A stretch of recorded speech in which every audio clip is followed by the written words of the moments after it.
Bandura begins our Big Story team coverage with the push to make sure Omaha firefighters are ready, if needed, for a river rescue.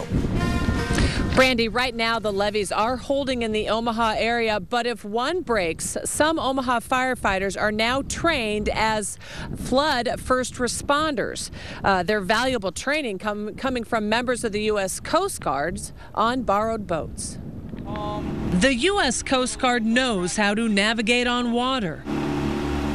The Omaha Fire Department, landlocked. Having our frontline forces go through this training is going to be very invaluable. This is the front line. Firefighters working in the stations closest to the first neighborhoods that could flood. Pretty much anything you can think of that you need in an emergency situation. These firefighters would be the first ones in with boats to rescue people trapped in their homes. Learning from people that have actually really done it and utilizing the Coast Guard boats, which we don't have daily access to. The Coast Guard Disaster Action Response Team on a mission and in town for the flood fight.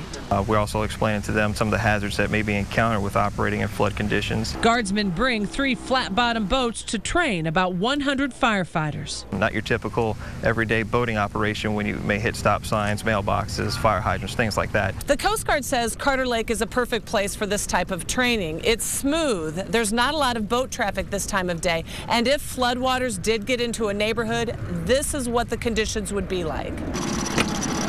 After being on the water all day, firefighters no longer landlocked. Once the Coast Guard leaves and hopefully once the crisis that never will come, if it does, we're going to be ready for it.